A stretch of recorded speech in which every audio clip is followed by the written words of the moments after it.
Welcome to another session in the Info Den, this time with Hagan, all the way from London. I'd like to acknowledge that we're on stolen land here. That's the land of the Wurundjeri Woi Wurrung people of the Kulin Nation, and pay my respects to all elders past and present. Sovereignty has never been ceded, always was, always will be Aboriginal land.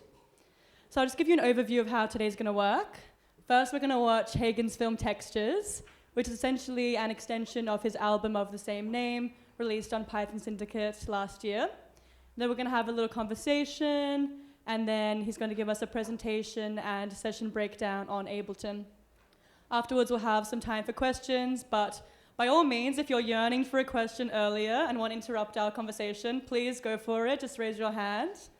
So without further ado, let's watch Textures.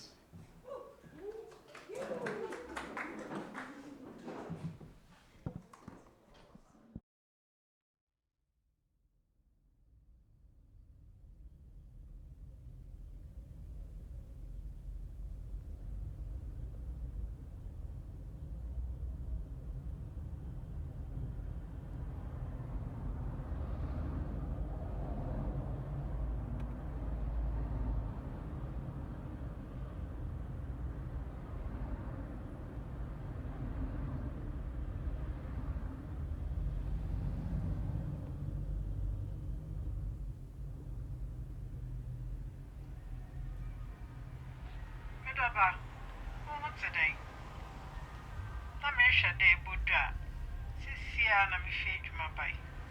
Na mam ye me hyehyem ai. From so unsaka message ya. Bye bye.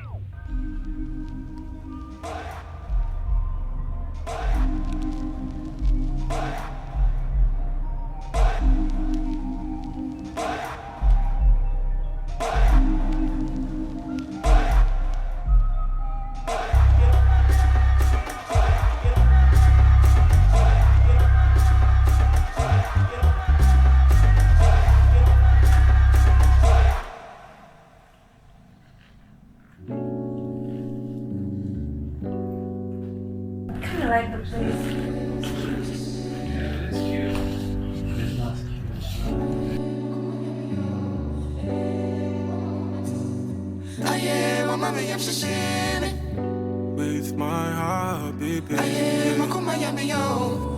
Don't continue with my heart.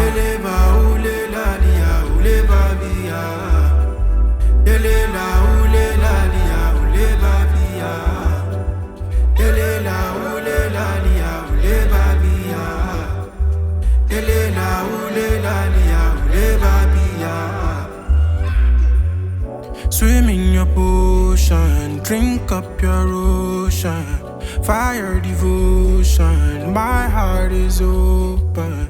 Girl, I was hoping that I'm the one you chosen, but I'm still hoping for my heart. Girl,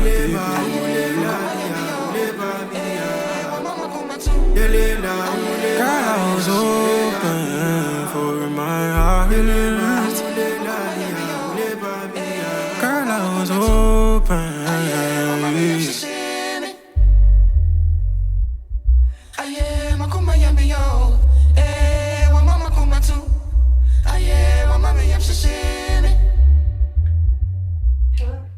Hey,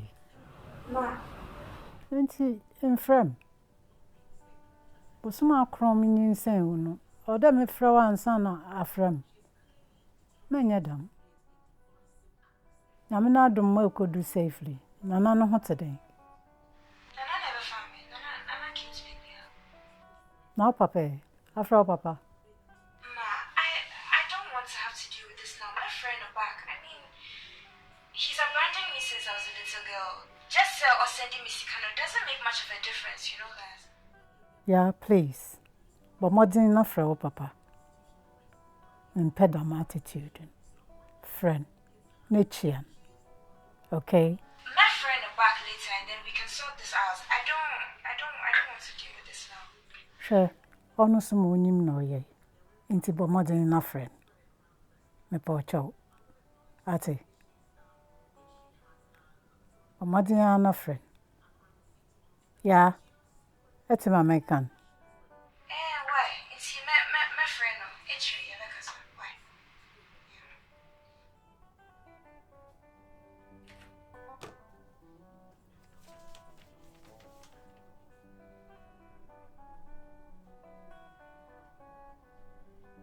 Nana, I see you're buying secret houses now. Secret, babe. What's the meaning of this? Babe, this is for both of us. So for both of us, I didn't see a Medini document also. Hey, you're calling us secret. Oh yeah, my name now. Why is my name not on the I document? was trying to surprise you. Not to see Nana, you don't do things like this. You don't. If you want to pull something like this off, you talk to me about it. I'm doing this for both of us. If you're doing this for both of us, you tell me and we discuss this. You don't pull something like this off. You know the efforts I put into this? Nana, in your say now, yeah, now what's the meaning of this? You know, I really thought you were different. I really, really thought you were different.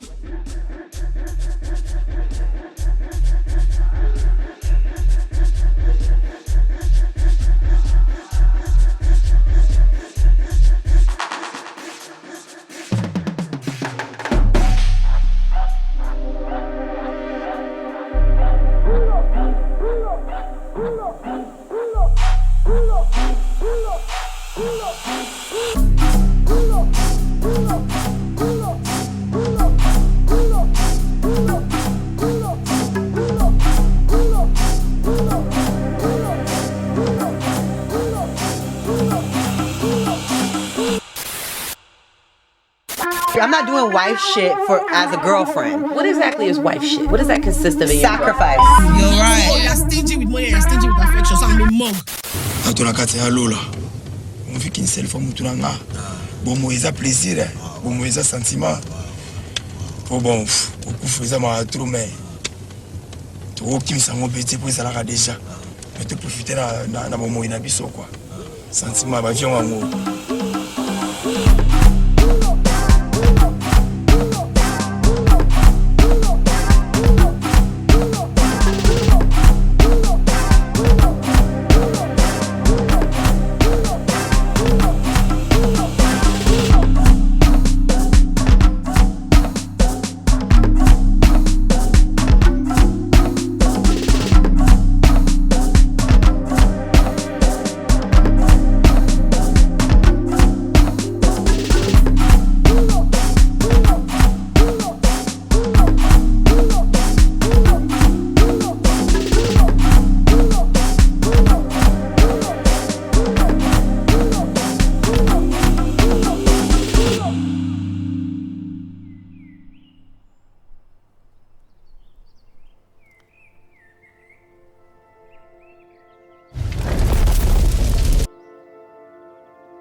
My love, this is a narrow path towards a vow. Tunnel vision in the absence of doubt. The currency of distance in a bond with desire. Yet these walls are plastered with the thickness of lust, eluding our eyes, smudging our stare, eluding our grasp. Glimpses through the corridors of the heart, shimmers across the curtains of a fort, behind which rests love, a shelter that covers yet never conceals. The journey of a soul to a destination built in the heart. But what's left when the stride is over? Textures.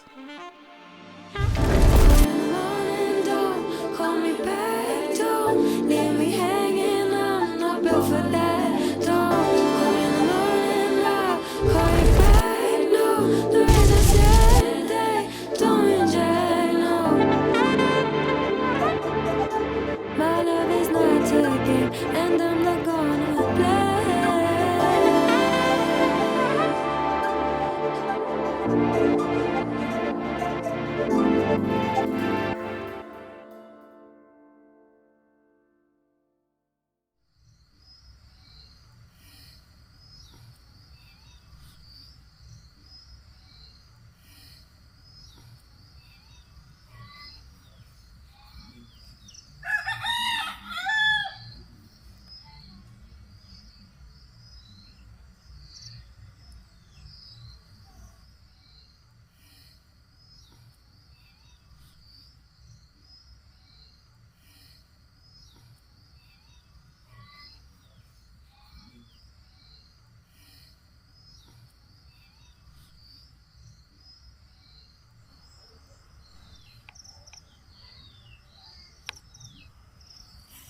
yeah. I hope that you're okay. Earlier, when your casa sound very upset. I'm my worried. But in your message, yeah, friend. Please call me. Thank you.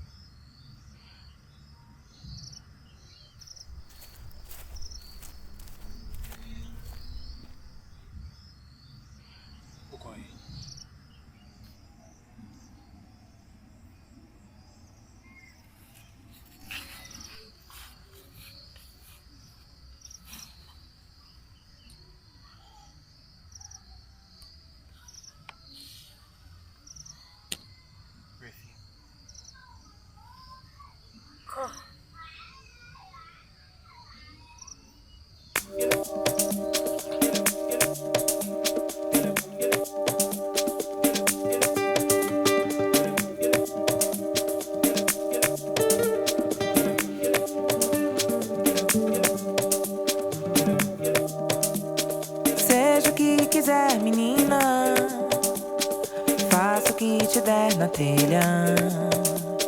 Pinte, mude o corte do cabelo ou deixe crescer. Não faça nenhum papel, rasgue tudo e vá embora. Vá embora ver, seja o que quiser ser, seja o que quer que seja. Tudo que quiser vem, vi nas cartas de tarô. Vai ficar tudo bem. Yes, we're here. Yes. Wow. Sick short film. Another round of applause. Thank you. Thanks for coming. How are you feeling? I'm still kind of overwhelmed. Actually. Honestly, I'm a bit overwhelmed as well. Everyone just staring this way. Although I know they're not staring at me, but still. Yeah, still no, a bit nerve-wracking. Still kind of overwhelmed that I'm actually here in Australia. I never ever thought I'd actually come to this country, to be honest. First Australia tour, first tour kind of ever. First ever tour. Yeah. Ever. First tour ever. So. Shout out to Yang. Yeah, shout out to Yang. Yeah. So it's kind of mad that the first one is, so far away, but I'm enjoying it so far. It's been wonderful. Yeah, how's it been? I guess last time we spoke, we were discussing how you were still shocked that people here know your music. Yeah. And I was saying that especially your Waves EP and also double single Shapeshift right here definitely had the rounds, like when it came out a few years ago. And even now it's still kind of a staple. Like it's such amazing songs. How does it feel to know that people know your music here and love it? You know what? I just keep on smiling, man. I'm a big smiler, innit? Yeah. So, especially when I drop the tunes and I see the reaction, I'm just like, how has the music been able to travel so far? I just feel really grateful, and it's nice to know that something that I've actually made in my bedroom is now it's come so far, So is it still a bedroom studio, or do you have a studio space outside of there for the separation? So the main ideas probably are generated in the room, but then I take them to studios and stuff afterwards. Sick. And we're gonna have a production bit of class later. Yep. We're having that today, but on the weekend, I really feel like you kind of gave us a DJ workshop. Particularly at Section 8, like I already said, it was just crazy to watch you, because we could see you from behind. It was so crazy to just watch you in a mix for so long, just like fucking around with everything, like going in and out. How did you develop your style of mixing? You know what? I think is actually just something that which we do in London a lot. Like in terms of, we just like to play with the effects a bit too much. I think, yeah. Like we just like to like try and make the set as interesting for us whilst we're playing, and try and make it interesting for those that are listening to the set as well. So I love the effects. Fuck the no effects purists. Yeah, I think I need to reduce it a little bit because I'm using them with every single transition, but I need to exercise, you know, some kind of resistance and some discipline. You know? No, never too much, never too much. Has there been too much so far? No. Okay, I'll continue then. People might still have not seen you yet, but they can see you this weekend. Yeah. Duddy, a miscellanea. But I thought we could continue by talking about the short film. Mm-hmm. So what caused you to decide you wanted to make a film after the album? Yeah, so with the film, obviously we released Textures as an album, which is an audio representation of, just a lot of the thoughts in my mind in terms of where I want the sound to go. But I think at first we said, you know, we wanted to either make some music videos, but we were like, there's no point doing that in 2022 when we released it. We wanted to allow people to understand the direction of the album and the art through short film. It was just like another avenue to get those who may not necessarily take it in through music, but may enjoy taking it in through visuals, and try and attempt to create a story through film and music. And one of the things that I want to do in future is to actually score and compose for film. So I worked with a director, his name is Mike Calandra Achode, or Mike Achode Calandra. I need to get the order right. But yeah, he's a graphic designer. He's also a film director as well. And in fact, all the art that you see coming from myself on socials or socials or newsletters or anything like that, I work very closely with him. He's also the label owner of Python Syndicate. So we've been working together since 2018, where we did our first collaborative project, where we went back to Ghana 2018 to understand how Ghanaian electronic music is evolving, and we created a documentary called Yenchi Taxi. Yenchi is like our back, so going back to Ghana. We started off with that documentary, and then we kind of like came back together in 2019 with the whole idea of creating the album, but also creating the visuals for the album, which was the short film that we watched just now. Cool. Yeah. And you mentioned scoring. Beyond that, do you think for your other releases you're going to continue on this thread of also releasing short films, or even any other avenues, I don't know, other disciplines to accompany your work?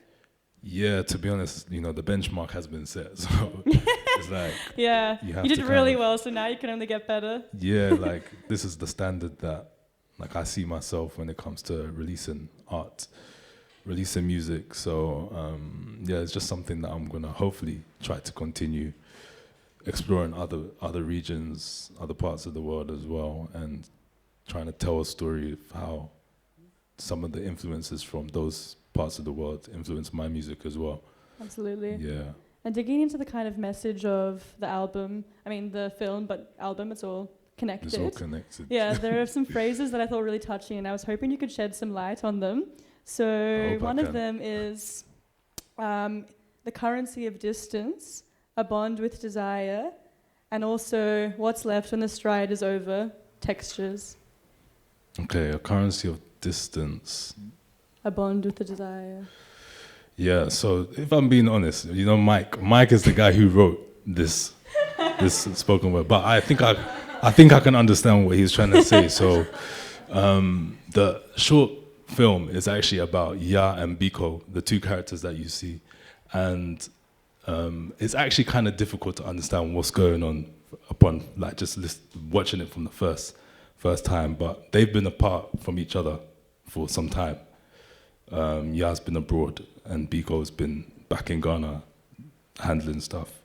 And now that Ya's back, there are some issues that have unfolded in terms of their relationship. So I guess the currency of distance is trying to say that like the value or the significance of them being away for so much has probably unfolded some issues which they now need to unpack.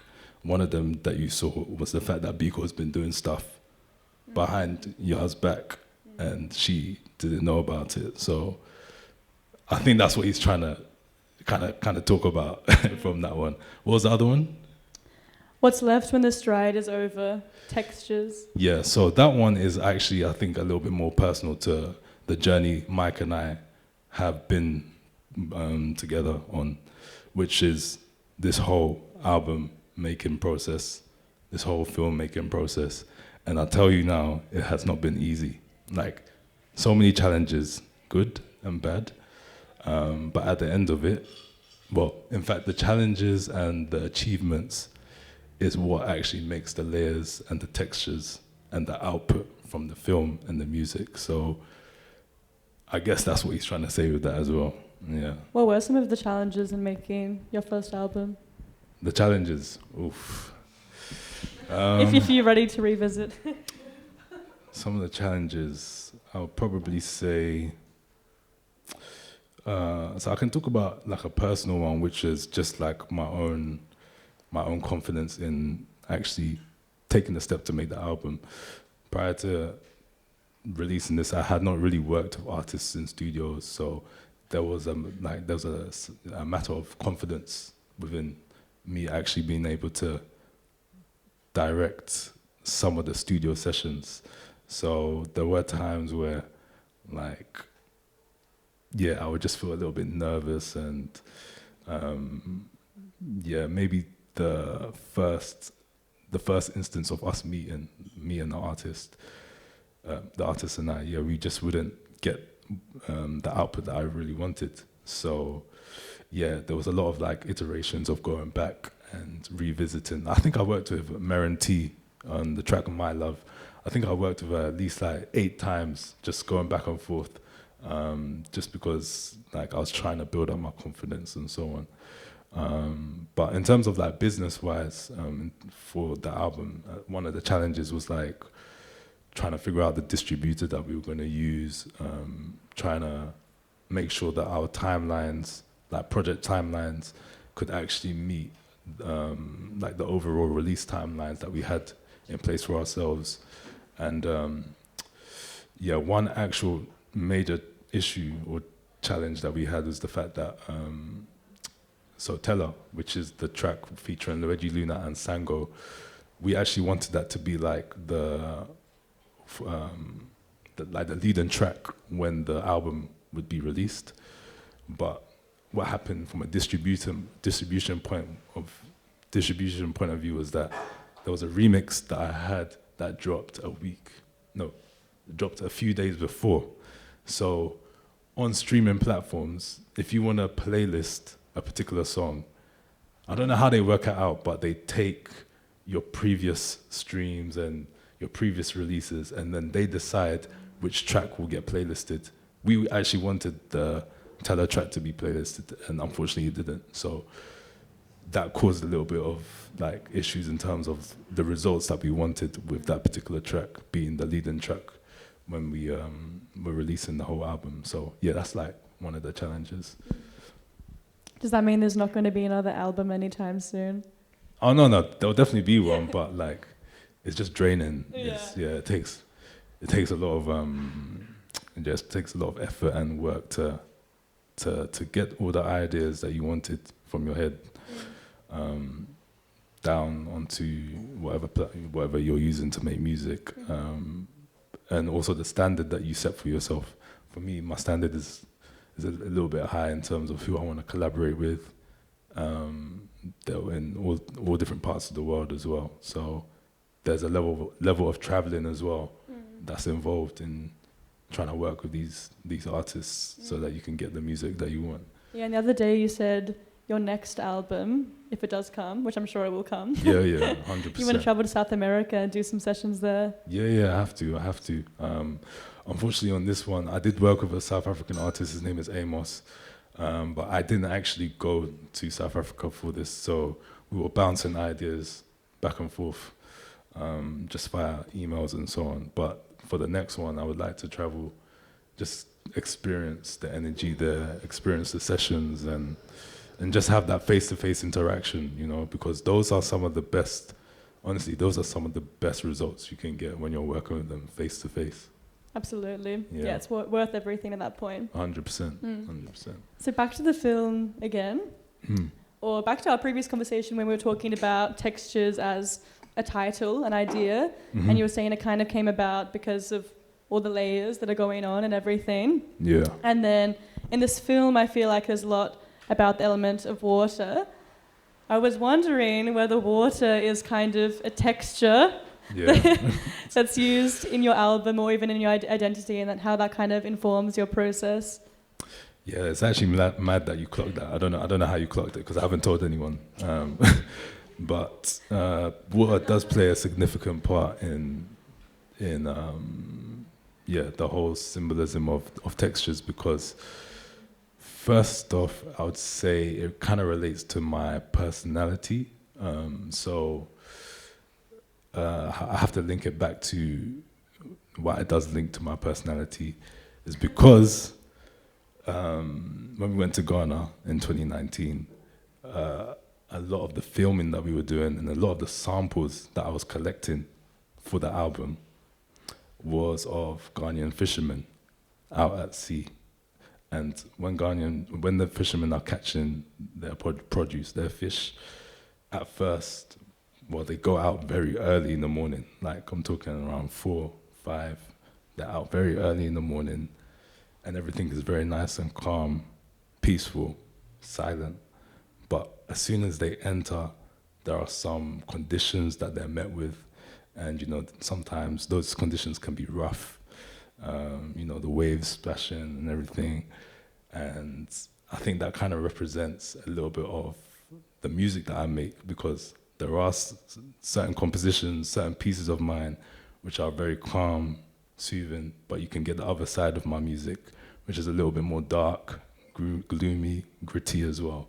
So, yeah, there's that context, there's that kind of relation in terms of like my music, and then how it links to my characters. That, yeah, sometimes I'm like a very quiet person, but once you get to know me, that's when the energy comes out.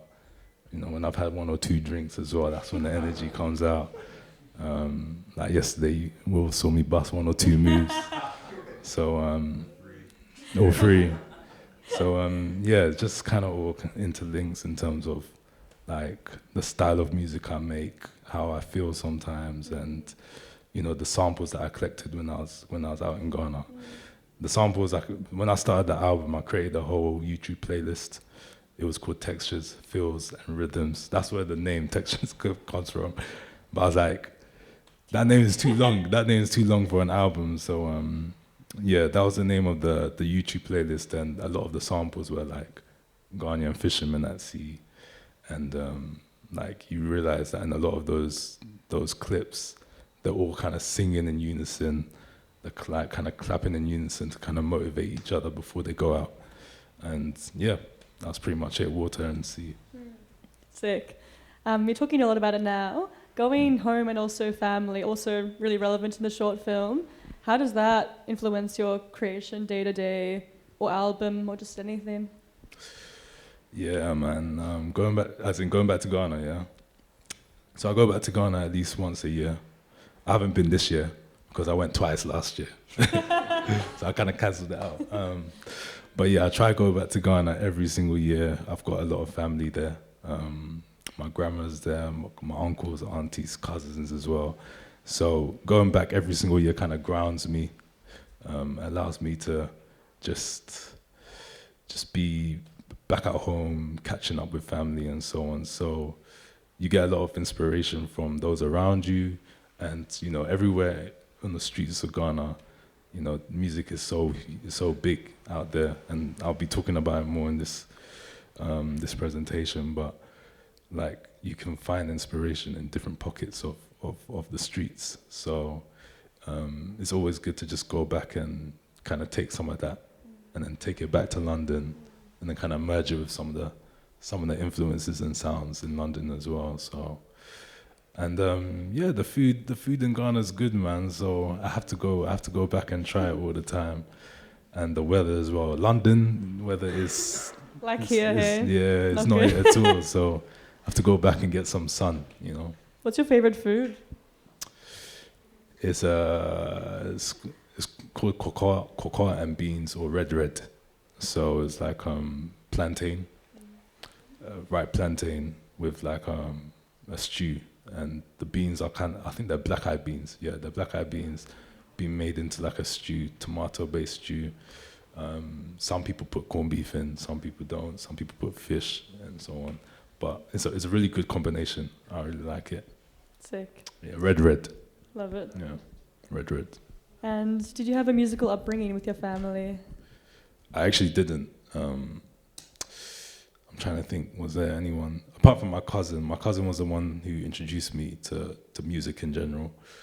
He used to play keyboard, and he was the first one to just show me an instrument.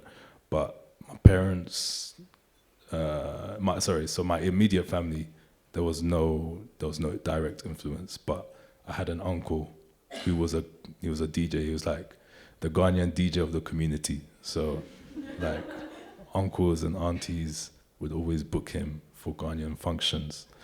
So I was very much interested in like just seeing what he was doing, all these different knobs and all these different lights. So I just took a take into that. And then after a while, at the ages of like 16 onwards, I would follow him to events and kind of just be like his little help. I would help him with like the wires, setting up the speakers and so on. And then there was one particular day where he was just like, yeah, he can't be bothered to play the first section. Would I want to play the first section? He can't be bothered. Yeah, I can't remember exactly what happened. Maybe he was a bit busy or something like that.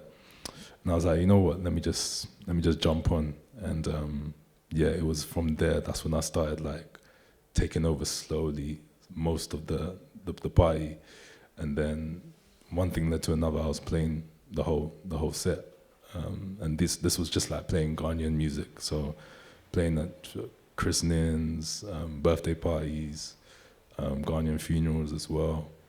And yeah, it was just like a nice way for me to earn £20 at the end of the whole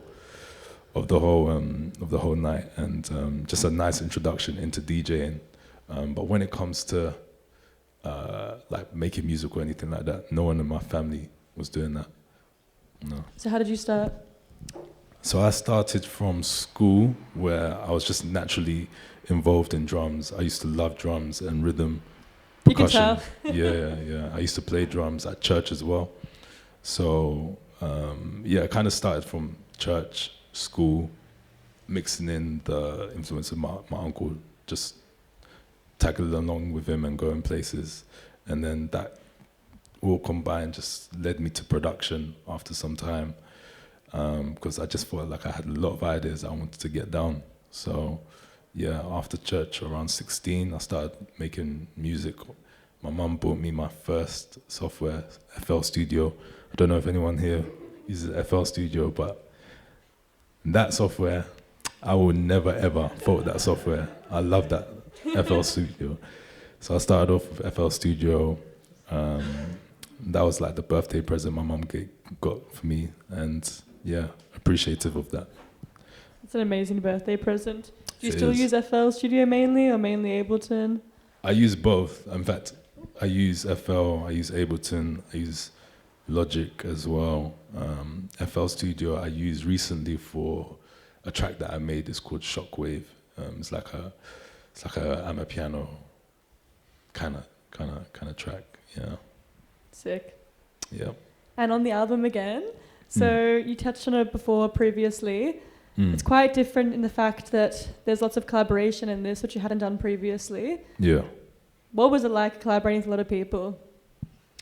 Yeah, so at first it was quite daunting because, as I mentioned, I just start all my music from in my bedroom. I don't really collaborate with people. The only piece of collaboration I had done before this album was with Sango, but that was just online. So this was the first time where I was actually going into studios and learning how to track vocals. So aside from production, there's also the engineering point as well of making music, which I really do respect, because you need to know how to direct the artist in terms of the recording that you want, and you need to know the tools that you're going to use to apply to the vocals as well. So all of that I was kind of learning as I was going on. But it was a great experience in the sense that now I know how to do it, and I've now acquired a level of confidence when it comes to making music, and I don't need to make any excuses, because before I'd just be making excuses on, you know, why I wouldn't want to work with someone in the studio, but now I just feel, you know, I can do it, and I actually do like some of the challenges that come with it, because I know not every single session is going to be perfect. But I did three sessions which were face-to-face. So the first one was with Merrin T. That was the track My Love on the album.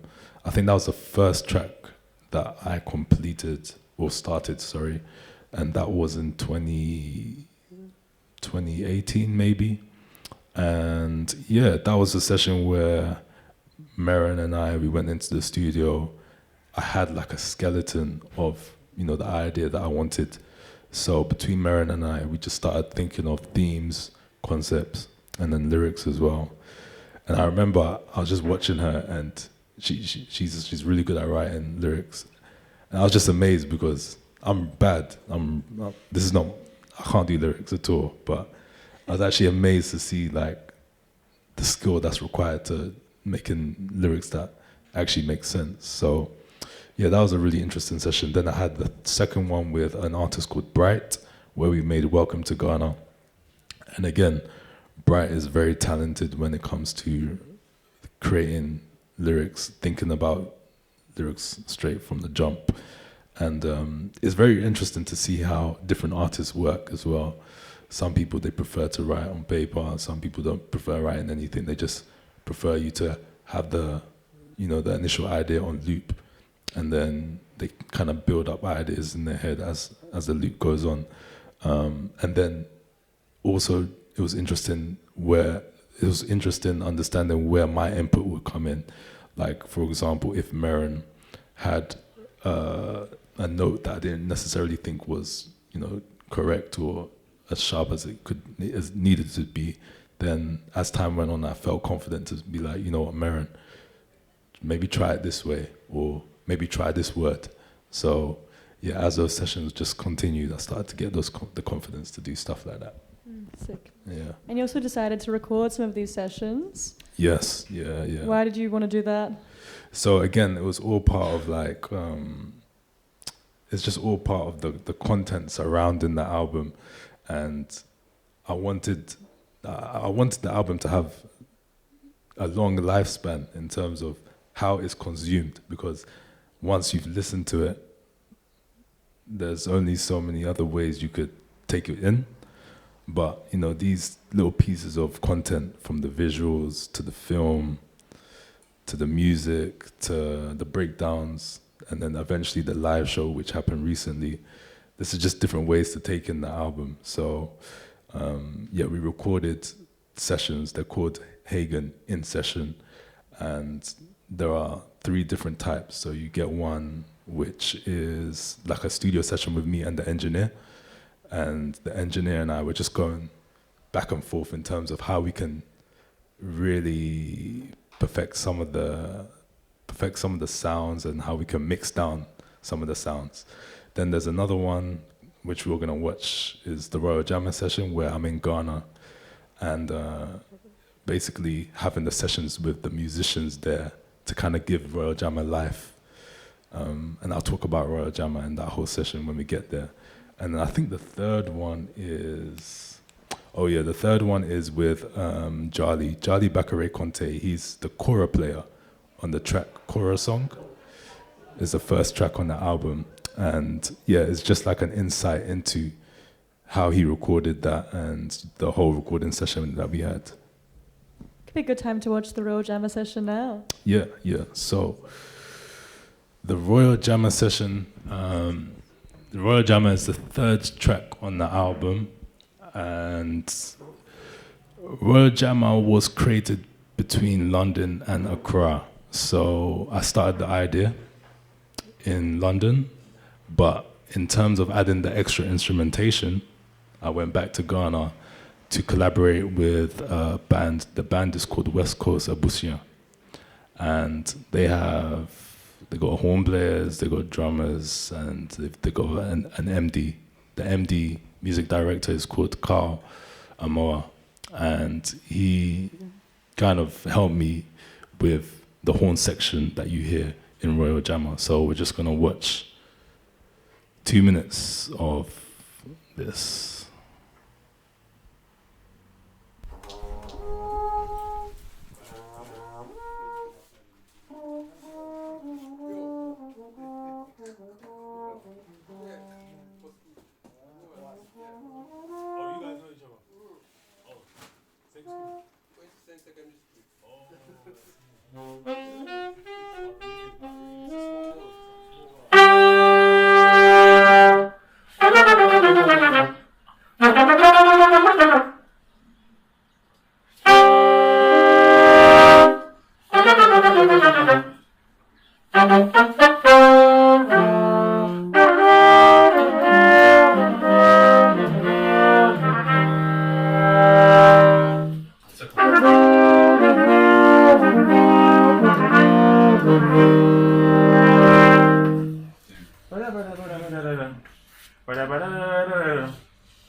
You want them to hit on the one? On the one, yeah. But we're missing the one. Let's do another. You want to do another? Yeah, keep down. Let's do another. Okay, you just want to continue. Yeah, let's do another one.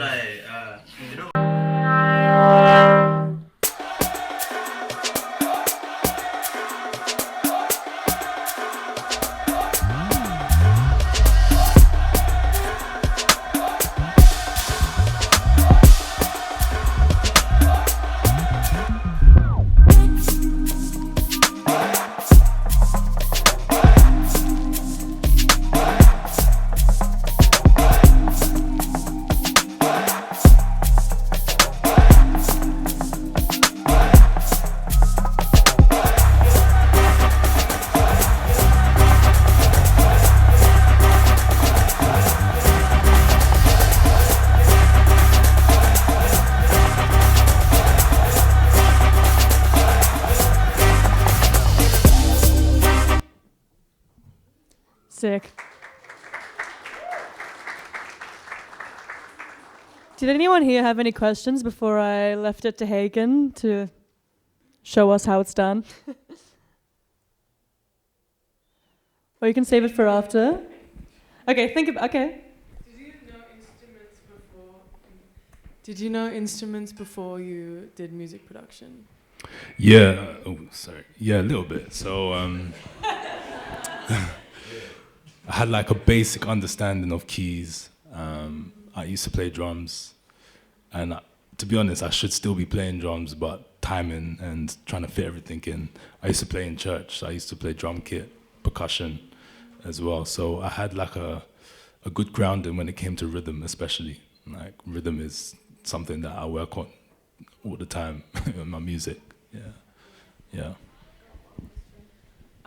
What inspired you to collaborate? Because it seems like your music is very much driven through collaboration.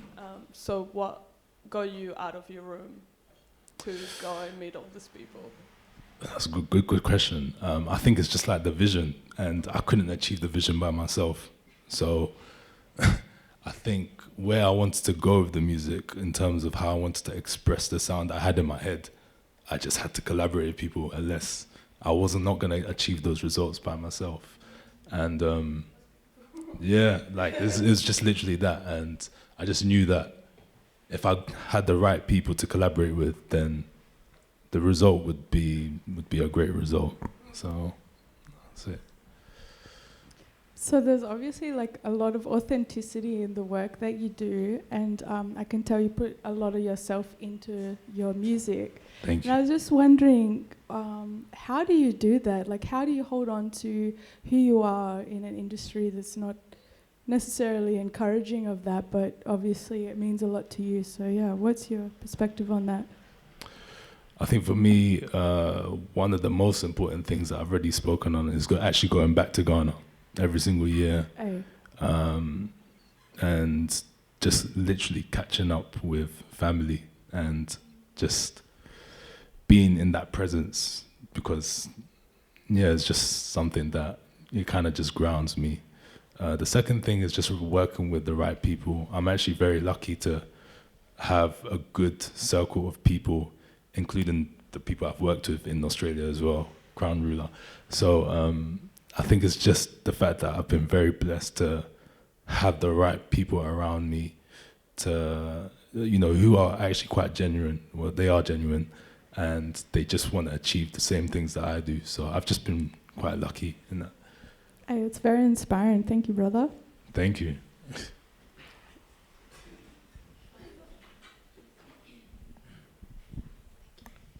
Hello. Hello. So I'm actually really interested in that project that you mentioned, where you went back to Ghana and like collected samples of footage and did a documentary. What kind of, like, what were some of the main things that you learned, and how did you put that into your music? Oof, some of the main things that I learned. So are you referring to the documentary in 2018? Yeah, like that one. Even just that process of going home and like researching in that way. Did you end up, you know, using some of the footage or the stories in your music now? Yes. So I'm just trying to think back. 2018. Okay. Before COVID. So that was ages ago.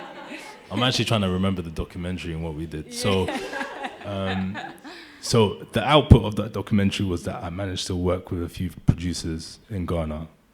One of them, his name is Kafachi. Oh, okay. Yeah, see? Yeah, yes.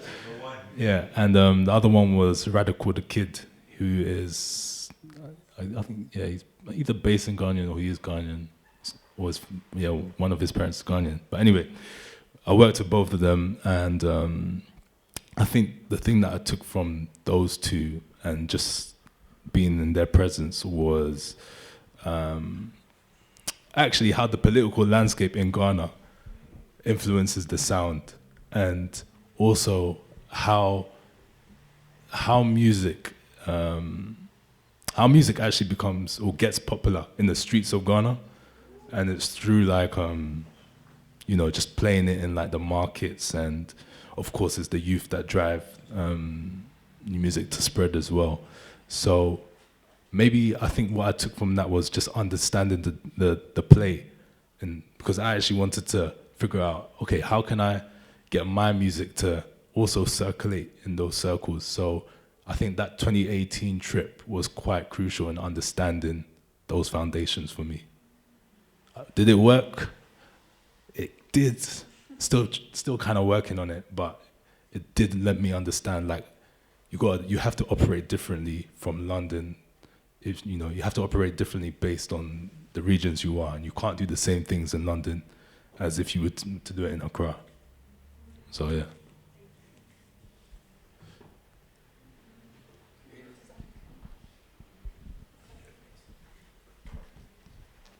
Do you think that you could be a musician in Ghana? Or a producer? Oof. I can't lie. Is it stimulating enough for you? Is it stimulating? Or do you feel the need to go back to London and have that sort of, that base for yourself? That's actually a good question, because I've actually spoken about Ghana a lot, which is cool, but my sound isn't necessarily just Ghanaian. My sound is actually a product of being from both London and my heritage, Ghana. And that's the reason why my music, there's, you know, a great emphasis on low end. London, our music is heavy, like in terms of bass. Yeah, it's bass heavy, low end is there, and, you know, I've used this word already, but it's very gritty and dark as well. So, yeah, just coming from London and kind of mixing that with my heritage is probably the music that you hear from me. And could I be a producer in Ghana? Yeah, but I don't know whether my music will slap in Ghana like that. Yeah, I think, yeah, being from London has helped as well, because I've heard so many different sounds from London as well. I used to grow up on UK funky. I still love UK funky, and you know, a lot of my early music and the music that you hear from me now is influenced from that genre. So I hope that answers it. Yeah. Who are some of the artists that you look up to in the UK funky scene? In the UK, okay. top three. We can top talk. Three. We can talk. So you know Little Silver, right? Little Silver is, I think for me, when it comes to my groove, that side of my sound anyway, it's purely because of Little Silver. I have so many of his tracks. I love like the way he manipulates bass, especially the sounds that he uses. He moves in between analog and digital as well, which I really do appreciate, because you know, he's just bringing something different to the UK funky sound. It's just very rough on the edges. His early productions didn't necessarily need that much mastering or mixing, should I say.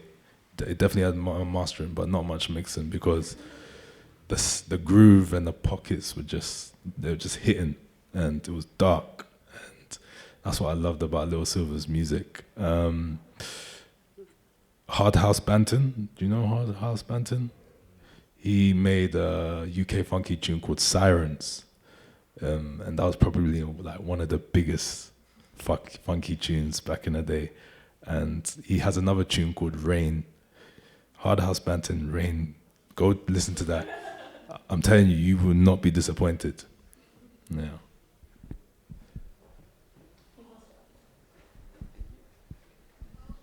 I was just wondering, how do you go about making those like connections with artists from all over the world and like reaching out to people? What was that process like? Oh boy, that one was difficult. I can't even lie. So the first approach is to just send them a message and actually see if you get a response. It's literally that process. And fortunately, I received some messages back. So for example, Amos, the artist from South Africa, I literally just messaged him on Insta, and his manager got back to me, and then we started the whole process. Again, Luigi Luna, I messaged her, I sent her an email, and I explained the direction of the whole album, which she's from Salvador in Brazil. So, you know, there's a heavy connection with, you know, black people there and African culture in Salvador. So she really was very much on the ball and really receptive when I explained the whole idea to her.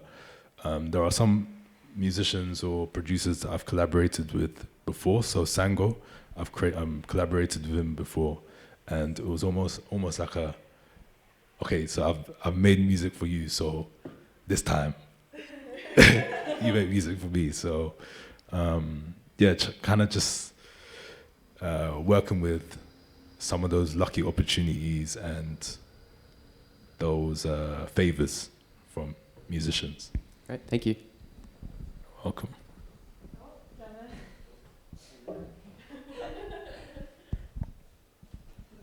First of all, just want to say respect. You're wicked. Appreciate it, man. You're cold. You're cold. And on the Bless. UK funky tip, yeah. Oh, wait, are you from London? Yeah. Okay. Yeah. Sick.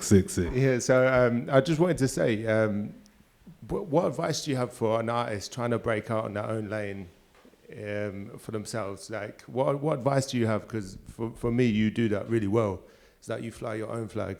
And I love that, and that's what's amazing about you. So what advice would you have? It's difficult now, I can't even lie, but I think to block out all the outside stuff that you see and just continue following the vision or the path or the sound that you have for yourself, and also learn some instrument or learn something that will facilitate your music making, because it just allows you to generate your ideas quicker. Like your ideas just come out, and you won't regret it. Like of course it's gonna be a long process of learning the instrument, but it will help with your production, I think, in my opinion. So just kind of block out all the outside noise, pick an instrument to help with your journey when it comes to music production, and just like realize that it's not gonna be a quick thing. So just have patience with the whole journey. Thank you, sir.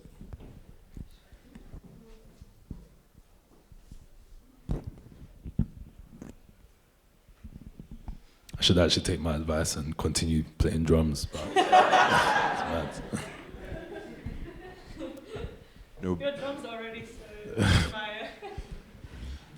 Back on funky. I was like, just the question. How do you feel about Apple? Apple, you know what? It's actually mad that I didn't say his name, but that's why I was like, damn. Yeah, he's one of the pioneers again of UK funky.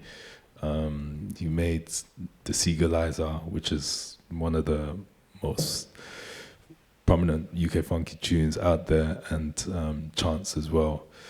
Apple, he does his thing, man. He does his thing. Like, mad respect to him, innit? Like, I can't really say much apart from that, but I'm glad that you pulled that one out, because I forgot his name there. that was it. Just a little side note. No.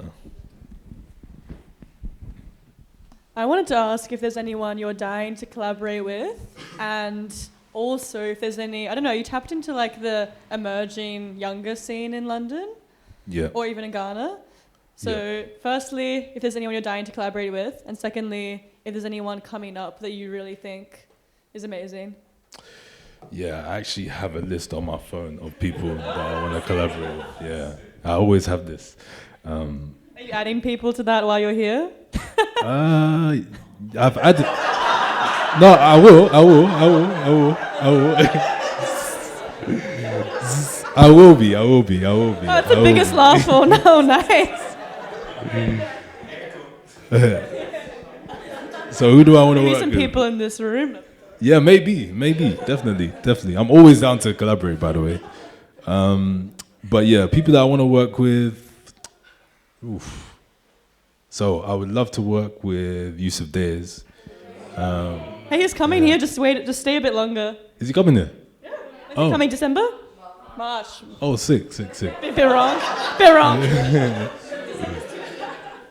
Yeah. So this album Textures is inspired by like a lot of UK jazz music, and since I've been here, I've actually realized that in the UK we're like very spoilt for choice in terms of some of the music that we get there. But what are you trying to say? I'm just saying that. London especially, like when it comes to like nights out, like we're very spoilt for choice. But yeah, Yusuf Days, because he's a drummer. He's someone that really respects the art of rhythm, and I love drums as well. And I just love his music. His last album, phenomenal, and I'm pretty sure it was the album of the year for me anyway. I would love to work with Jules. He's another Ghanaian, and he's also London-based as well. So it'll be nice to have that collaboration eventually happen when the time is right, of course. I would love to work with Kelvin Momo. He's a South African producer. I wouldn't say he's just amapiano. He's very skilled on keys as well. So his amapiano that he makes is very jazz influenced as well. And yeah, I just like the direction that he takes amapiano in general. there's a lot of groove in his music. Majid Jordan, I'd like to work with them because I just like the tone of their voice, and I feel like I could do some nice remixes for them. And a really interesting one, Ludwig Göransson, I think his name is, the composer, and I think he scored recently for Black Panther, but he's also done like music for other artists like Chance, Donald Glover, but he's a composer, and I just would love to sit in the room with him and see where, you know, pockets of my music could fit as well. I think that'll be quite a cool collaboration. But yeah, the list is too long to actually go through. I hope some of them are listening now or listening back to this. Yeah, definitely. Yeah. And what about, are there any emerging artists that you think really have it? Don't know if you know them. But From London or from? Yeah, London or Ghana or anywhere. From London or Ghana. There's one guy called Twitch from Ghana. Twitch Ever or Twitch Forever, I'm not too sure. But I like his tone of voice. He's a vocalist, but I think he's quite versatile as well. So he's someone that I would like to work with. Emerging from other places, I need to get back to you on that one. Yeah, because they're not coming through my head. They're not coming in my head at the moment. Yeah. Any other questions before the production starts? Okay, one more.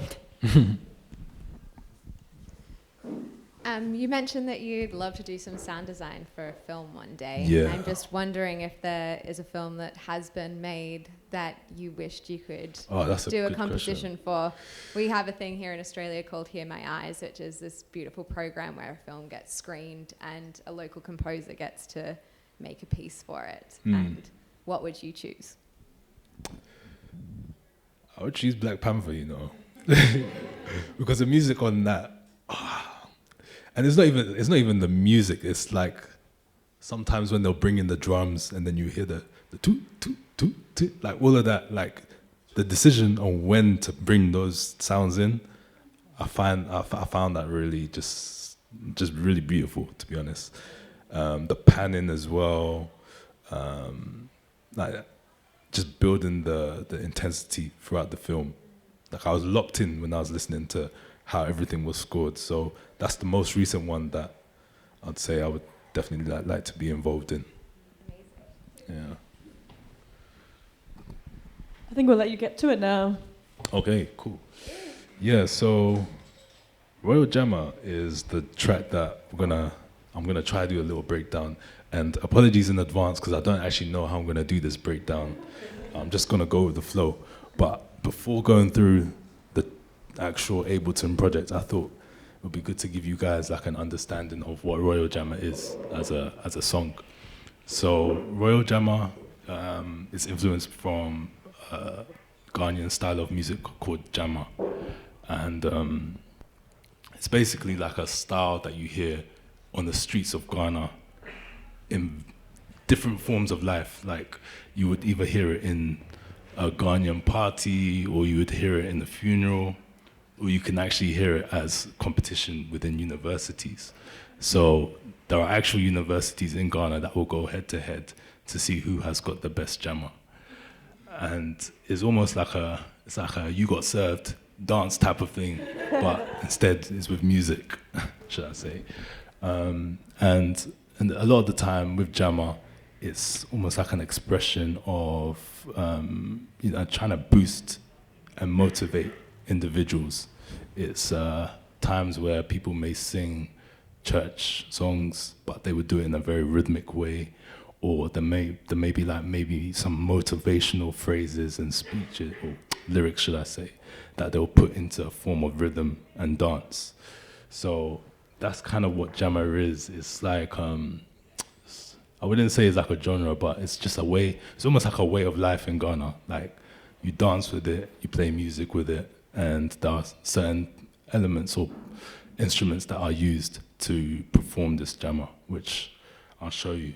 But the reason why I wanted to tell you about Jama is because Royal Jama, of course, is inspired and influenced by that sound.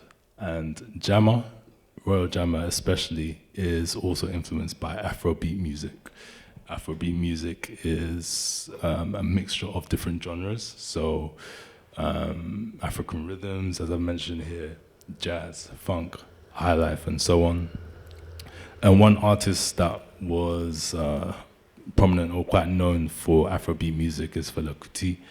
And with Afrobeat music, there are so many different things that would allow you to describe Afrobeat music as it is. So one of the things is the extended grooves. Fela Kuti's music, if you've listened to it, like the intro can be for like 3-4 minutes, and that's not even a joke, before he even gets into the first verse. So with Royal Jama, the sound that you hear from Royal Jama is almost like an extended groove. It's, when I perform it live with the musicians, it's never the same. So the track is broken down into 8 bars per section. And within those 8 bars in each section, there is a freestyle that the musicians always do when they're performing it live. And again, that's taken from the style of Afrobeat music that we hear. And what else have I got here? So yeah, in terms of the influences for Royal Jama, these are like some of the artists that I was listening to when I was making the sound. So Kokoroko is a London band. And when I perform it live, Sheila, who is this person, Sheila, and Johan, they're actually part of the band, or the musicians that I've brought together when I perform live. So it's kind of like a full circle moment, because before I got to know them, I was listening to them to make Royal Jama, and now I've got Sheila and Johan that play with me when I'm performing this live. It's nuts. So every time I'm smiling. Santrophy as well, so they're another Ghanaian band, and they play like Afrobeat music, high life. They champion that, and yeah, they tour all around the world playing that style of music. So yeah, when I was making Royal Jama, I had just had that band on repeat. And of course, spoken about Fela and Ibo Taylor, which is a Ghanaian Afrobeat artist. Again, very, very significant when it comes to Afrobeat music and representing Ghana in that field as well. So yeah, those are kind of like the references and the artists that I was listening to. So Jama music, the instrumentation that you usually have in that style is a lot of percussive instruments. So, some of the instruments that I've kind of put pictures at the bottom for you guys to see, but you've got the ogogo, which is pretty much like a cowbell, and it keeps the rhythm, it keeps the pulse, and it's what every person within the ensemble follows in terms of the drummer and the chants that they're doing. We've got another drum called the palogo, which is this one over here. It's actually, I think it's from the Ga people. Yeah, I think it comes from the Ga people of Ghana, and it's kind of like our version of the congas, and it's another significant instrument that you hear in the style of Jama music. And then you've got like your shakers or your shakares and your castanets, and those are kind of like the high frequency sounds that will kind of blend in with the djembe, the panlogo, and the agogo as well. So altogether, you form a very rhythmic style of music with all of those percussive elements. And then what you add on top of that are the chants, the vocal chants and the harmonies and so on. So you could literally hear this on the streets of Ghana anywhere, from the functions that I've mentioned or just on the roadside. And us Ghanaians, we love to dance. So these are the instruments that facilitate that movement that you get from us Ghanaians.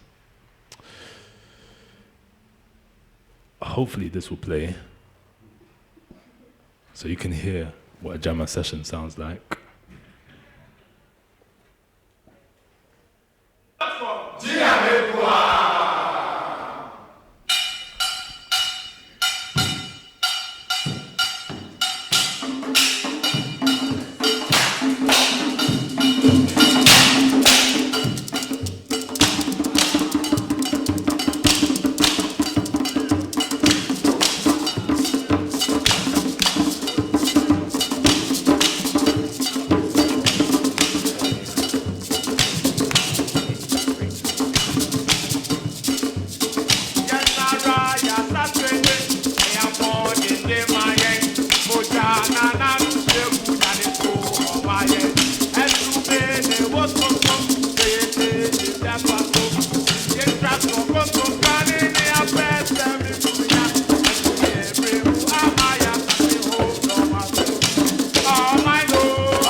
That's a Jama session. All right, cool. So I'm just gonna move on to the Ableton session now, and then hopefully you guys can see that clear. All right, so I think what I'll do is I'll just play up into the first drop, and then I'll start explaining section by section for you to understand what's going on. I'm gonna also try and remember what's going on here as well.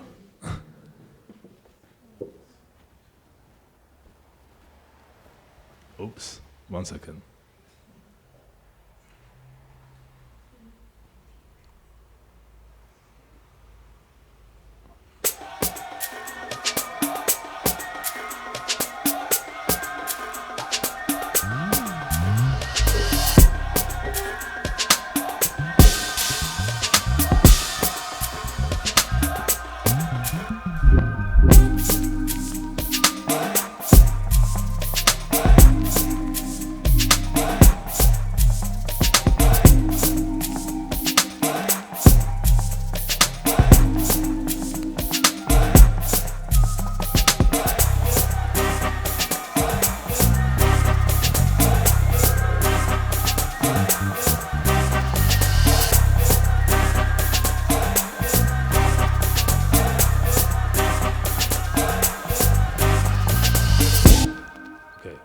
Cool, so that was just like the first section. So I'll go through the drums.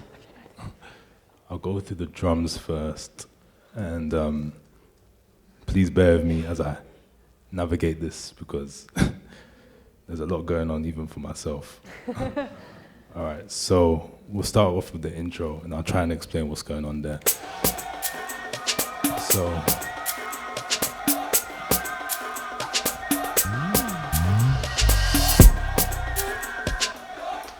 So the first thing that's quite special about this is the Jama sample.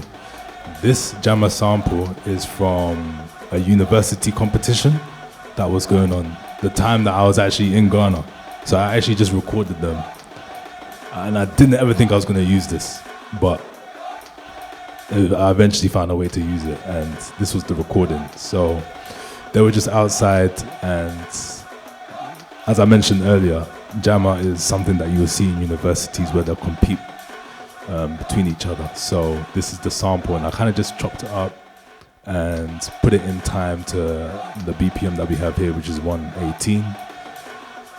And that was like the starting point for me. Like I felt like, yeah, I could do something with this sample. So the next thing that I think was quite important here is this Omnisphere synth, which is quite eerie. It's an ARP actually, and the way I programmed this ARP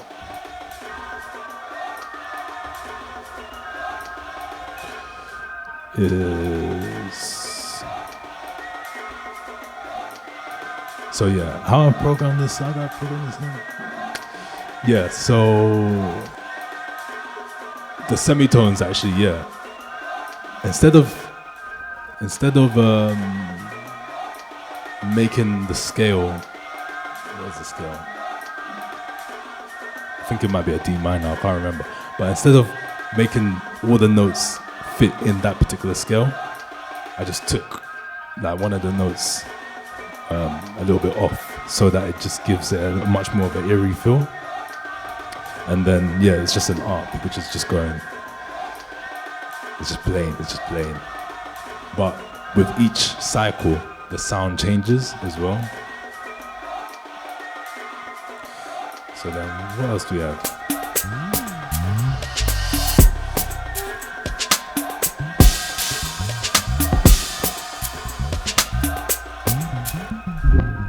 So the bass is actually played by an artist. His name is Manny Bass from London, and he's probably one of the best bassists in the UK. I'm not even joking. I think he can play 5-string, but I'm not sure if he played 5-string with this. Probably did. Yeah. So then because of the way he was playing, it kind of gave me an idea. At the start, I actually had the drums starting from the first bar, sorry. But I wanted it to kind of resemble if, you're playing live. So I wanted to give the intro a little bit of breathing space. So then I brought the drums in here instead, in the fourth bar. And then what you have in the drums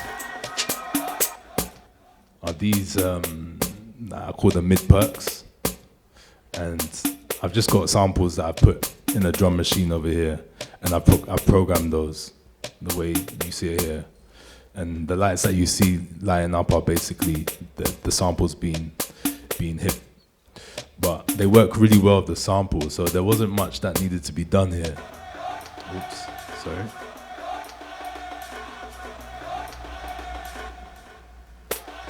It just works with that. And then, of course, with the bass and the other hits that you hear, you've got the cymbals. Then you go into the first drop.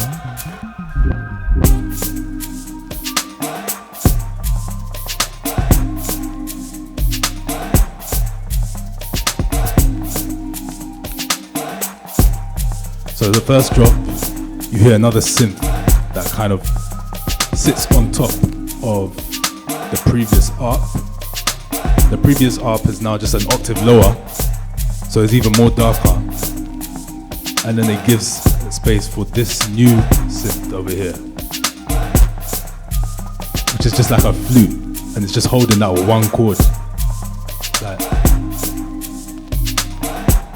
So because it's holding that one chord, it allows for the vocal chant to come in a little bit more, which is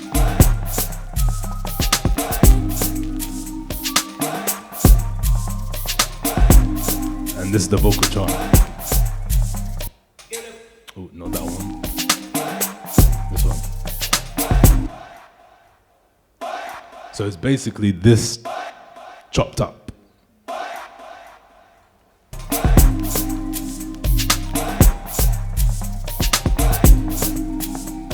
And then we're also introduced to the talking drum as well.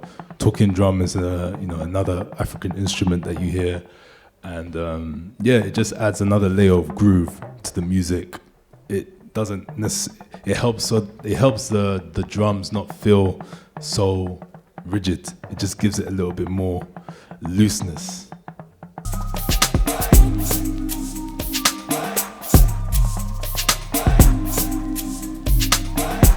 My main snare is actually just a rim shot, but it hits well.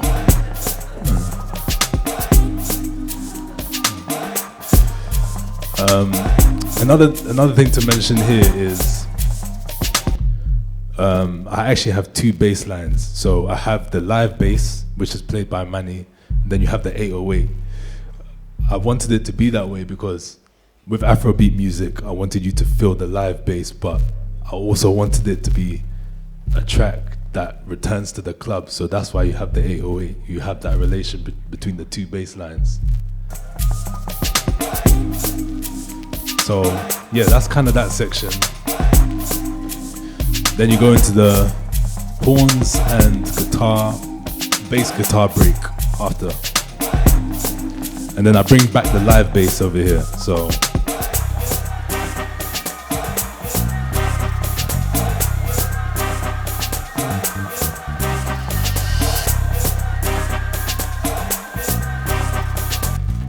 this is the bass line, the live bass.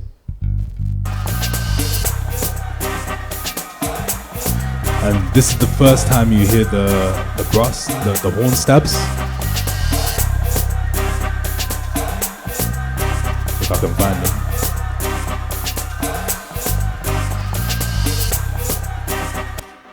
Yeah, these horn stabs. Not much going on here. Contact. But they actually sound really good. They sound decent. Got some violet room on there. There's a reverb. What else have I got? I think this is. Oops.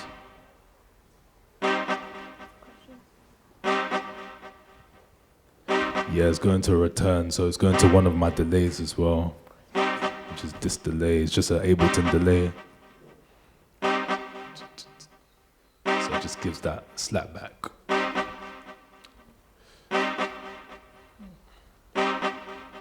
Oops. And then what I do is I bring the octave of the ARP back up, just to, I don't know, what was I thinking? Just to bring back the energy a little bit, because it was an octave lower. Now I just wanted to bring it back again. Just also to add some variation as well. Then we go into the second drop.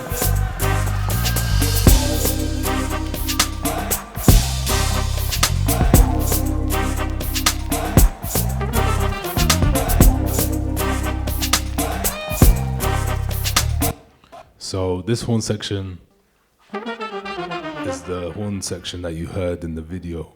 So this is what they're playing. And you know, the relationship is between this and the contact brass.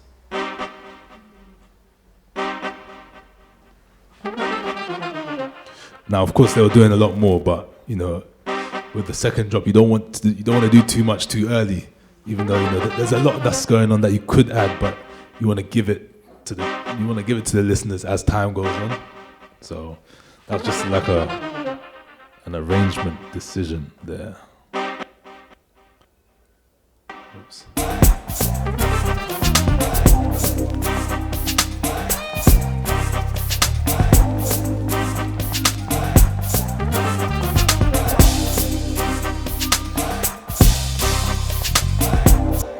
This is a sound that I made on Serum. I actually have this VST, but it's because I've changed laptop and it doesn't recognize it because I haven't installed it yet. But yeah, this, I just call it the Hagan Chorus Synth. Let me see if I can turn it up.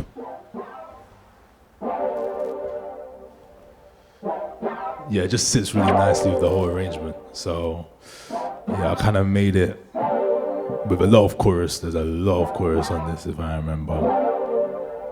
Yeah, there's quite a bit on there. There's some other effects on there, like distortion, stuff like that. And then, I'm pretty sure if there are any producers here, then you guys have used this. Again, it just adds another element to the music.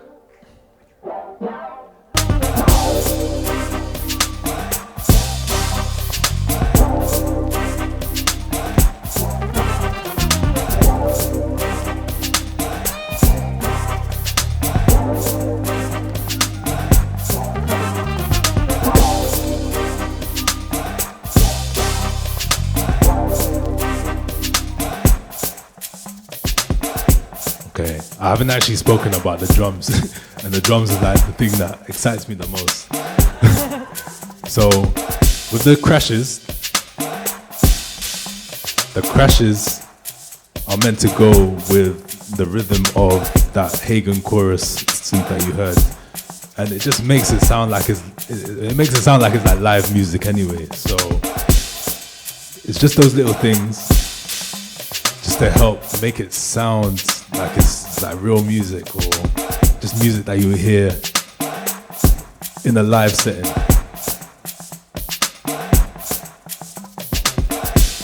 And there are a lot of like open hi-hats just to like help drag the rhythm as well.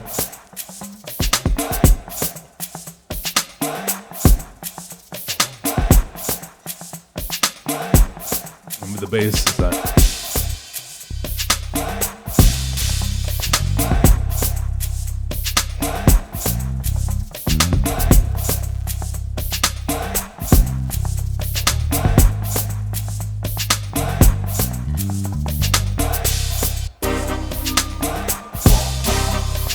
so we go into this next section, which is, I call it the vocal chop break, because this is the first time you are introduced to the vocal chops. And the vocal chops, this was actually a very lucky sometimes in production you just get lucky in terms of how things piece together.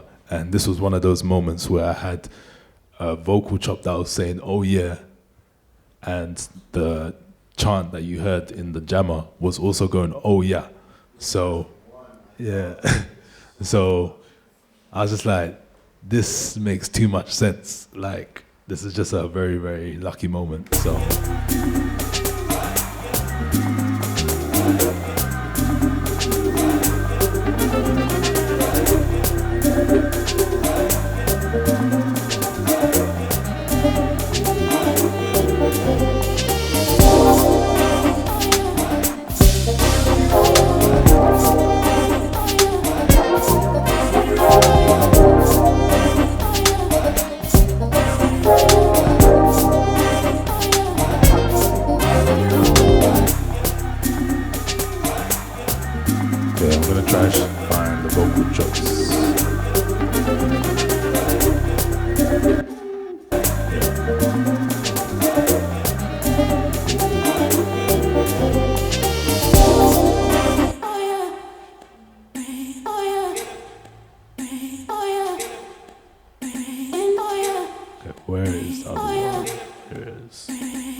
So yeah, it just kind of works together.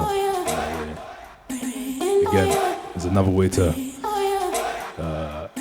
kind of boost the excitement in the arrangement.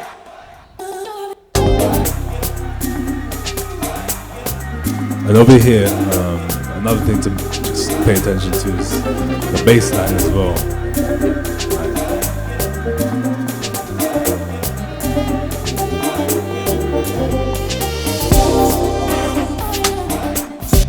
So this section, we're actually staying on the D, but the section before, the Manny is a little bit more expressive.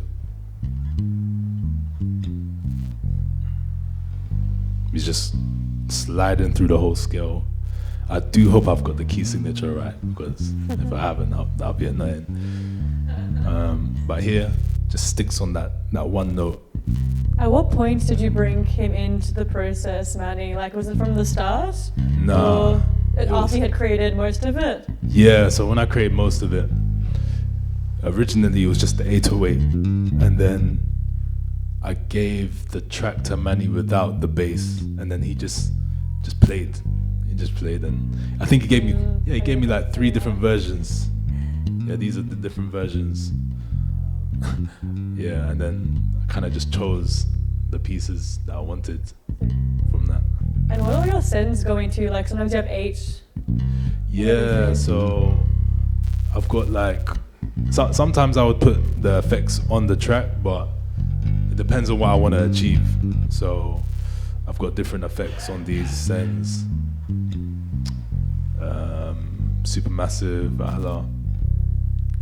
Then I've got this one. I promise you I have these, but they're on my other laptop. Because this is a new laptop, so I haven't. It takes so long to install VSTs. It takes too long. And haven't been managed to get everything on here yet. So yeah, I've got Echo Boy on this one. Then some more sound toys, and then some more reverb. And like the live Jama samples and everything, how did you process them to not be so, I don't know if there's a lot of background noise or whatever when you originally took them, how did you process them? Yeah, just a lot of like EQing and some gating as well, chopping up the right sample, or chopping up at the right time. And yeah, just picking the right moments to kind of chop up really. Another question here. Yeah. Hey. Hey. So I see you have 58 tracks. So I'm just wondering, like, which ones were the ones that came first, and then, what was sort of the finishing touches later? So when I'm, this is like a neat version of What was the most you had? I've had like going up to 80 tracks, but that's just me being loose and reckless. Sometimes when I'm making like the initial idea, a lot of the sounds will just be on like the same track. It's now where I'm doing this and I need to visually understand how to describe the different parts. I would separate it into so many different tracks. And of course for like mixing and so on, that's why you see so many tracks here. But when I'm making music first, I'll be making music on the same 10, 15 tracks, and then I'll start splitting everything. Yeah. Another one. I got a question. Yo. When you begin a track, do you begin in the arrangement or the live view? Like when you're jamming with yourself? Yeah. Because I find myself getting trapped in this view and just jamming for hours. Yeah. It depends. It depends on how I'm feeling. So I can see here that I did do a few things in session view, but I don't really use session view as much as I should. Maybe I should use it a little bit more, but there have been some occasions where I have used it for, you know, some quick ideas, then I'll segue into arrangement view. But most of the time I'm actually starting here. I'm just starting an arrangement view and I'll do like a 8-bar loop and then just start building from that 8-bar loop, really. But yeah, it depends. It depends on how I'm feeling and what I'm going for. I would love to see your kick and how you make it so punchy in the processing. Yeah, well, I mean, if Your it's kicks, still there. sorry. Yeah, so this is actually I've got so many different bounces of Royal Jama. This is like the 2021 version. And I've had so many different versions, but here you can't really see the processing. There's nothing on there, unfortunately. But what I would usually do is I'll have like a little light. I would use a little bit of compression, and then of course I'll sidechain it with the bass so that the 808 the kick can kind of punch out, and the 808 will kind of duck at particular moments when I need the 808 to duck out. There's some other plugins that I use. There's one plugin called Knock. I don't know if you guys know about that one, which is pretty cool. Let me just see if I can find it. Is it? Nope. Knock. Okay, maybe I should have it. Old laptop. I should be on it somewhere, but yeah, there's a plugin called Knock anyway, and it helps to kind of enhance some of the it just helps to enhance your kick in different forms. Like you can add distortion, you can add some compression, you can add some punch, you can do some EQing as well. It's quite interesting to use. I think I used that on here. And just kind of like the basic compression that I would use in the kick. And I actually work with a mix engineer, so this is not actually mixed. This is just my own light mixing. And then I took the whole album off to an engineer where we did like a real proper session. Yeah, and he's got some stuff that I do not have here. So. Hi. Sorry, at the back. Yo. So I'm guessing like a track starts generally with the beat. I'm guessing most of your tracks start with the drum beat itself. Yeah, most times, yeah. Yeah, so do you tend to start with the beat that's relatively maybe simple, has more space, and then the nuances of the beat are informed maybe by the instrumental? Sort of, is it a collaborative thing of going back and forth to determine, where maybe some of the additional percussion comes in? And yeah, so what you see here, the drum beat was not this complicated at the start. It was probably the kick, snare, the Jama sample, and probably some of the percussion. I didn't have the talking drum. I had to record the talking drum. But before that, I had put down the stabs of the brass that you hear, or the horns that you hear. So it was the basic drums, and then I added those stabs of the horns that you hear.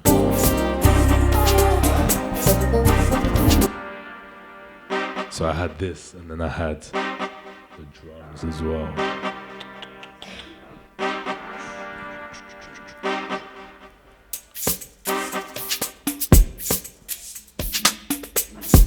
So yeah, I think it started off like this, and then the stabs. So it's just like, doo-dum, doo-dum. And then from there I was like, yeah, this sounds good. Let me try to develop it from there. So, okay, thank you. No worries. Cool. So the beat just kind of almost repeats itself, but with each section. So each section is 8 bars. So you have the drop. There's like four drops, and then you have the break. There are 4 breaks, and then with each break, something different happens. With each drop, there's something additional that's added. So it's kind of repetitive in that nature, but it doesn't sound repetitive, like, because things are coming in, things are coming out. You hear that vocal sample kind of pair up with the Jama sample that I mentioned earlier on. And then you just have the outro, I guess, which is quite different.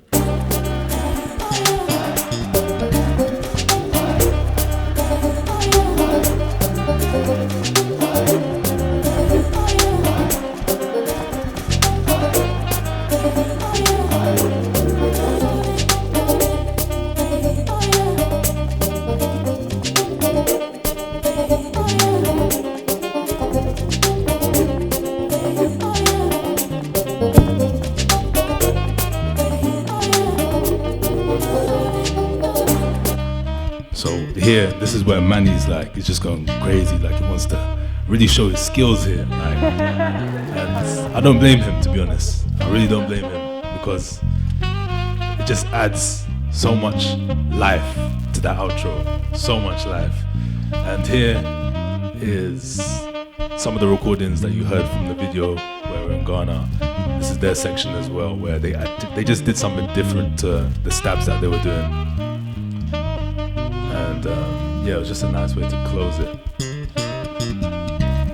Yeah, it's just nuts, man. So good. Yeah, it's mad. Like, I'm so happy I made the decision to have the 2 bass lines, because at first it was just the 808, and I was like, nah, I think we just need to make a decision and bring in the live bass as well. So I think it was a good decision.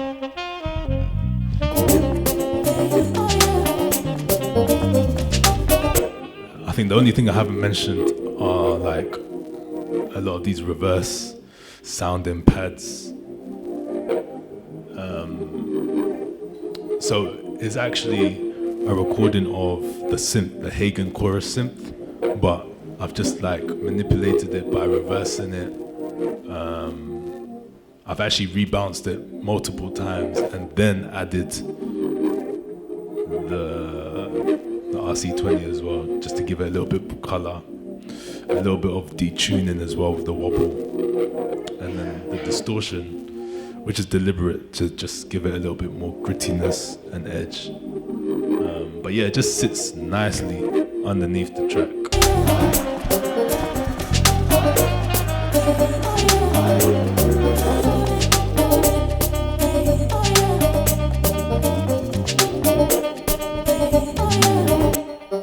Then we got the little plucks as well. Let me see what I forgot what that was.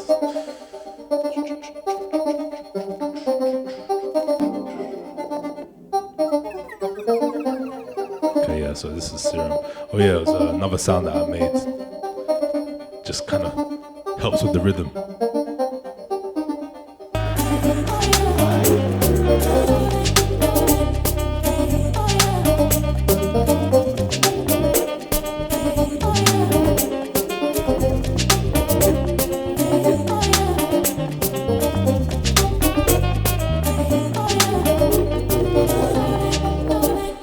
that's the whole track, Royal Jama.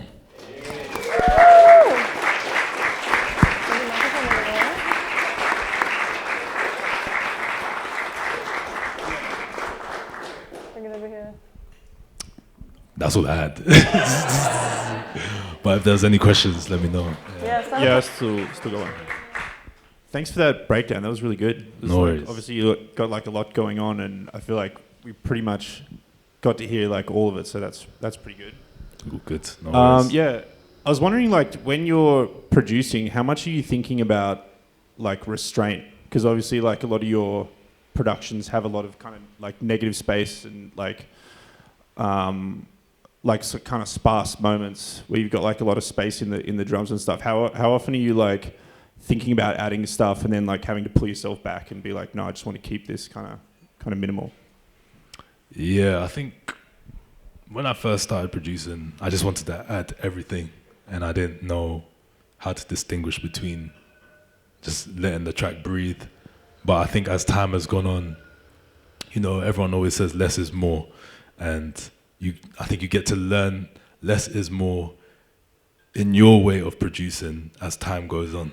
So just working with musicians and understanding that you do need to let the music breathe, especially when you're working with vocalists anyway. Like, you need to allow room for them to sit on the track as well. So when I'm now producing, sometimes I'm thinking, okay, if a vocalist was to kind of jump on this, like, how would they sit on this? I do think about it a lot more as time has gone on, and I feel like you don't want to give everything away too early in the music as well. So I try to find ways to develop the track and develop the arrangement as time has gone on, and yeah, I think it just helps to keep the track a little bit fresh and retain the interest of the listener's ears. Yeah. I don't know if I've answered, but hopefully. Yeah. If I haven't, please let me know. I'll try again. I was wondering, when you do a live setup, which you've only done, has it only been once that you've done a live setup? Is it still you on beats, on a push or something, and then the live band, or how does it work? That's a good question. Let me see if I can... You might have to use the session view more for that one. I have it. So it's actually a mixture of both. So I have an Ableton project for some of the backing tracks, and then of course I'm playing with the live musicians. So I have a click in my Ableton project that gets routed to front of house, so that me and the drummer, we kind of set the pace, we kind of set the tempo for everyone else, and then everyone joins in between us. So this is what the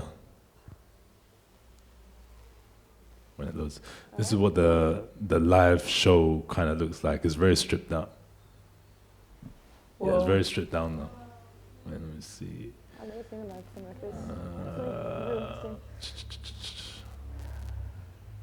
Yeah, there's a lot going on here, because I'm also playing some of the VSTs from this project as well.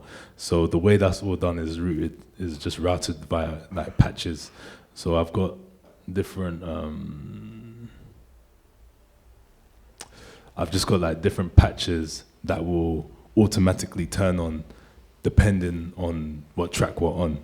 So if I wanted to play something from Royal Jama, if I wanted to play a sound from Royal Jama, it won't be on when Sheila Solo's playing. It will only turn on when we get to Royal Jama and stuff like that.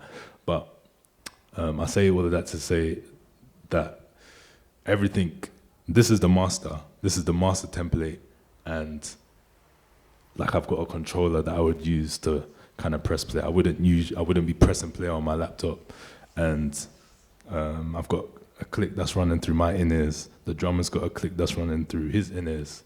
And then all the returns here are routed to the front of house.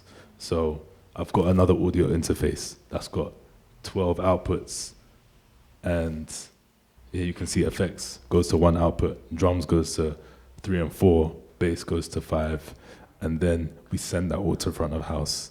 And it's kind of like a mix of the Ableton project and the musicians that are playing with me, basically. Yeah, well.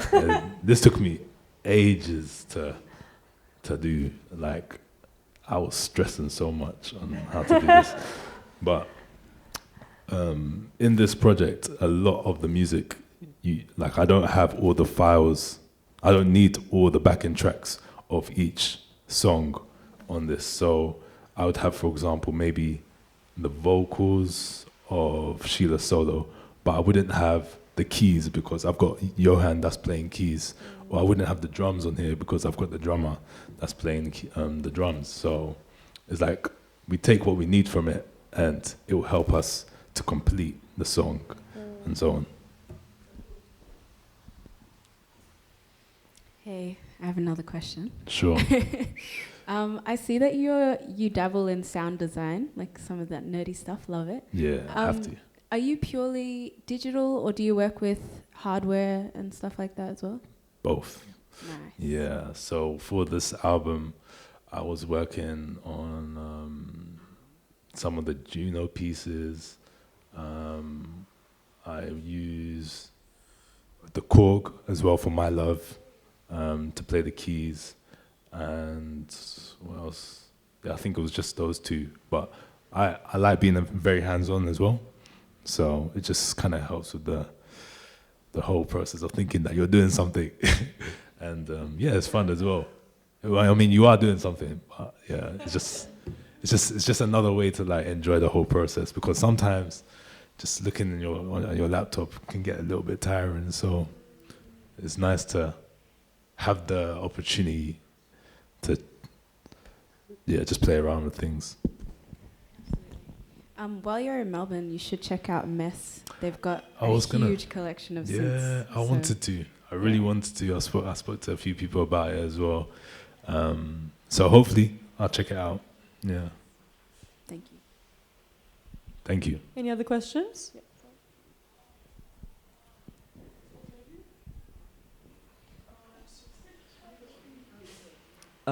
So in terms of your production, I guess, as your music is like very percussion centric, how important is velocity to you? Like, are you sort of like playing a lot of your drums in initially and then, quantizing as you'd like? So good. Yeah, are you sort of like, playing things by hand? Are you getting like really deep in there and like adjusting like individual velocity values, or are you just sort of drawing everything in? Or how important is that to you to kind of maintain that sort of organic component, especially when you're working in the box as opposed to with external instruments and everything? Yeah, so velocity is very important to me, because playing drums, when you now start to program them, you want them to sound as humanized or as raw as possible. So I try to take a lot of time to play with the different levels when it comes to the percussion, especially because when you have percussive samples, like, everyone has got hits, everyone has got percussive hits, but it's the way you program the levels between them is what gives you that feel, is what gives you the groove. Also not necessarily programming them so that they're so rigid. That all forms part of your groove. So velocity also helps to form your groove, and it's something that is really important for me. I try to do it as good as I can with the programming, but I also do play and record some of the percussive hits as well. Like I've got a djembe at home, I've got talking drums at home, I've got some other percussive pieces that I record because I just feel like it just adds to the groove. And yeah, naturally, the way you play it, you can't really replicate it when you're kind of drawing it in. So I try to, depending on how I'm feeling, sometimes I'm a bit lazy and then I'll just program it. But if I can dedicate the time to recording, then I will. Yeah. Thank you very much. All right. Hello. These lower levels of sound, like in the layers, do you produce and then you kind of feel like something's missing and then you add these in? Or is it more a broader kind of idea to have lots of different layers in lower levels? Yeah, things definitely are added as time goes on, especially when for example, I give it out for feedback to one of my friends. There was like a section in the breaks, especially, where you hear a chord progression in Royal Jama. At first, I didn't really have any chord progressions, and one of the guitarists that I work really closely with, his name is Alex Cosmo Blake. He studied jazz music, and he was like, you know what, Brendan, you need to, this song is nice, but you just need to add a little bit more variation to it. And yeah, he just kind of gave me an idea for chord progression, and that's what we added. So yeah, as time goes on, layers and ideas do get added. But there are occasions where I am lucky and, you know, I've got everything I need in the 1 or 2 sessions, and I don't really need to add anything. So it just depends. For the album, I think I did go back to the tracks quite often because I just wanted to make sure that there's enough spontaneity in the music so that there is replay value, so that people can hear something different with each listen. Yeah. What do you do when it gets too much, like the sound gets too much and you need to just leave? What do you do? What do I do? I give it to people to listen to quite a lot, and yeah, they come up with their ideas, or I just give my ears a break and just don't listen to my music anyway for like 2-3 weeks, then come back, and then I'm like, oh, this could be added here, or I hear something different. So I do that quite a lot. Yeah.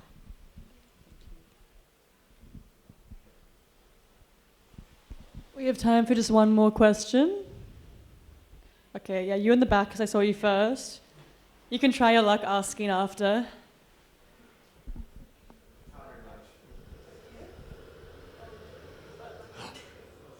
Oh, no, intercepted. Okay, cheers. Hey, I'm Arlo. Hey, I released under Watermelon Boy. Anyway, so. We've spoken. Yeah. Yeah, how you doing? Awesome. Just following up on the question about velocity and adding kind of groove, natural groove to tracks. Do you find when you're making club music that you might make the intros and outros kind of quite a straight groove as it's easier to mix than, you know, if things are a little bit off and you've got 2 things where they're a little bit off in different ways and you're trying to mash them together? Do you find that you like do a straight groove, then into a more natural groove, and then out on a straight groove? Or has it not been a consideration? I've never actually thought of it that way, to be honest. I don't restrict my intros to being straight grooves so that it makes it easier to mix. Did I understand that correctly? Yeah. That was it. Okay. No, easy. I've never considered doing that. I just do what's natural to me, and yeah, if it's straight, it's straight. But no, it's something I need to feel the groove from the intro. So if I don't feel it, then yeah, it's just not gonna work. So for me to feel it, I need something going on. You know, from the beginning. Yeah, from the beginning. Awesome. But it doesn't necessarily have to be like complicated. It just needs to be something that moves you, you know. And yeah, so most of the time, the straight hits wouldn't necessarily do that for me. Thank you. No worries.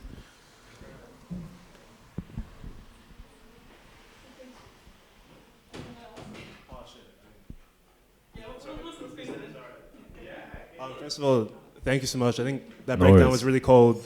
To me, like, the track's great, a big success.